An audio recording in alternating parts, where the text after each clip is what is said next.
pourquoi êtes-vous devenu juge? Quel est le motif intérieur qui vous a poussé à devenir juge? Un attrait d'abord pour les études juridiques, n'est-ce pas? Et ensuite peut-être pour le maniement de l'autorité, peut-être le désir de prendre des décisions. Donc par conséquent, on peut dire que... Ce qui fait peur Oui. à certains jeunes Oui. étudiants. Eh bien oui, il faut avoir le goût de la décision, le goût de trancher. Le goût du Pour pouvoir, devenir juge. le goût du pouvoir. Un peu, oui. Oui. Encore qu'il ne faille pas exagérer. Le pouvoir, il est tout de même, il s'exerce dans des limites tracées par la loi, tout de même. Le goût Mais des il y a honneurs, tout de est-ce même que le goût des honneurs, le goût des honneurs.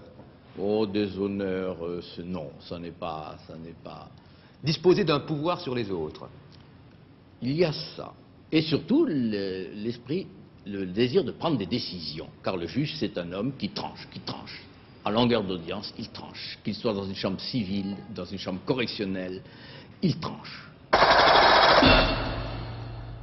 Vous allez me dire que ça peut être bizarre d'être heureux d'être juge, condamner ses semblables, c'est peut-être pas... Ça peut paraître bizarre. Alors ne parlons pas de plaisir, mais parlons d'intérêt. Je pense que, ben oui, j'ai pris un intérêt humain. C'est connaître son semblable, c'est essayer de comprendre son semblable. Juger, c'est ça. Juger, c'est comprendre. Je dirais même presque, peut-être ça va vous étonner, c'est aimer son semblable. Je crois qu'un bon juge doit aimer l'homme. Hein, je pense. Si vous n'aimez pas l'homme, je ne crois pas que vous puissiez... Moi, j'aime bien les gens, mais je n'ai pas envie de les juger. Oui, bien sûr, je le comprends très bien. Mais vous pouvez être un juge et aimer les hommes. C'est un métier qui serait absolument insupportable si tout se terminait là. Hein. C'est-à-dire si il n'y avait pas un renvoi vers d'autres institutions pour que ça bouge. Hein. Ça serait insupportable.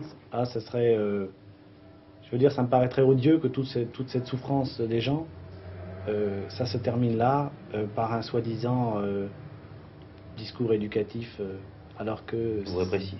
Ou répressif. Je ne fais pas d'ailleurs absolument de différence entre les deux.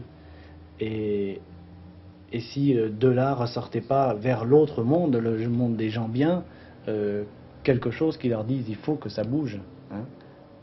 Alors là, c'est un métier non, qui serait infaisable.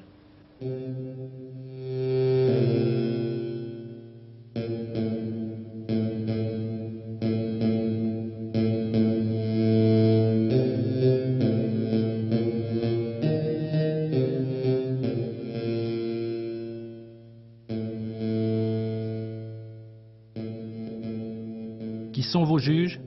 4700 magistrats, qui rendent ou qui demandent la justice au nom du peuple français, jeunes et vieux mais sans cesse plus jeunes, hommes et femmes mais sans cesse plus de femmes. Que gagnent-ils? 4000 francs en début de carrière, 18 000 francs en fin de carrière, aussi éloignés des privilégiés de la richesse que des déshérités de la société. Que jugent-ils? 2 millions d'affaires civiles, 11 millions d'affaires pénales. Immense tâche sociale sous le double symbole de la balance qui signifie justice égale, justice impartiale, et de la main de justice, doigt tendu, doigt vengeur, justice de Dieu, justice du roi, justice du peuple.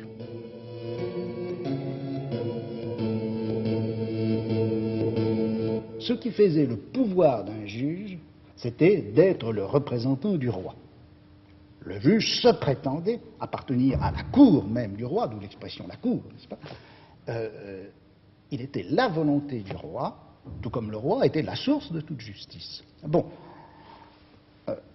au moment de la Révolution française, la réforme a essentiellement consisté à couper, en apparence du moins, le fonctionnement de la justice du fonctionnement du pouvoir politique, et le juge est apparu comme étant quelqu'un